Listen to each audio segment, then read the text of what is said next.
Ayan, magandang gabi na po sa inyo pong lahat. Sa ating pong mga followers, subscriber, at saka po sa ating mga star sender at sa lahat po ng mga OFW. Yan guys, ganyan po ang pagluluto po ng adobong mani. Yan, kita nyo po kung gaano po kadami ang bawang. Kaya sa ating pong mga suki, pagkaluto po nito, order na po kayo sa akin. Yan po.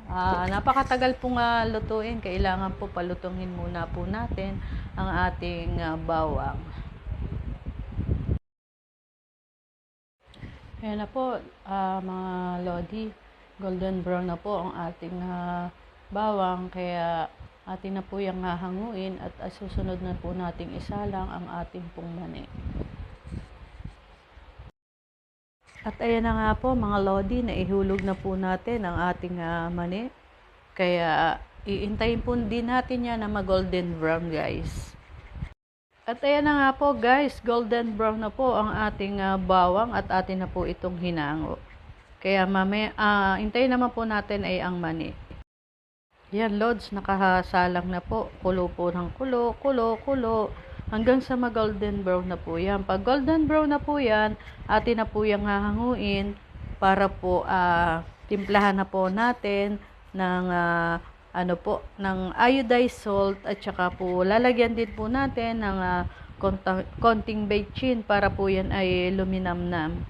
Kasi po, yun po kasi yung nagpapasarap. At syempre po, kung gusto niyo rin po ng spicy, pwede rin po.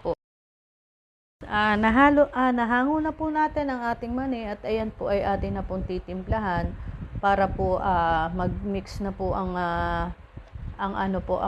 bawang at saka po ang ating adobong mani. Kaya tingnan lang po natin at ng ating pong lasahan. Ayan na po ang aming golden brown na bawang at ayan po ay amin ilalagay dito sa adobong mani. Ayan na po guys, kaya sa gusto po mag-order, yan po, PM lang po kayo sa akin ha mga lodi at nang tayo po ay makapagluto po ulit ng adobong mani. Ganun po ang pag-prepare ng adobong mani.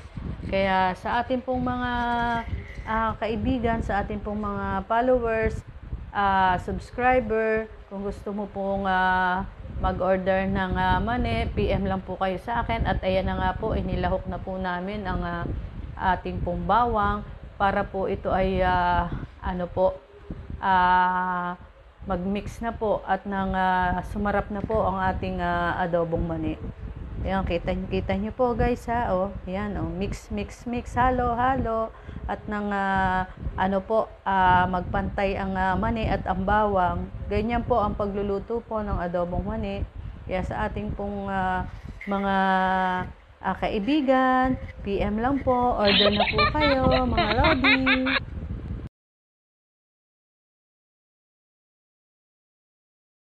At ayan na nga po mga lodi, yan po pinapalamig ko muna po ang ating mani para po pagka inirepack po natin yan ay hindi na po mainit at tamang-tama lang po na ilagay po natin sa tab.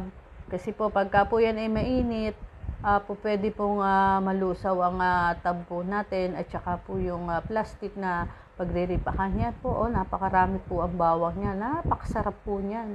Kaya sa ating po mga followers, sa ating po mga kaibigan, at syempre po sa ating mga suki, bili na po kayo ng aking adobong mani, Chris TV ko. Kaya sa ating po mga followers, subscriber, huwag niyo pong kalilimutan na mag-like, mag-comment dito po sa aking homepage at saka po dito sa aking sa aking YouTube channel. Kaya sa ating po mga kaibigan, ako po ay magpapaalam na. Bye-bye guys! Thank you for watching!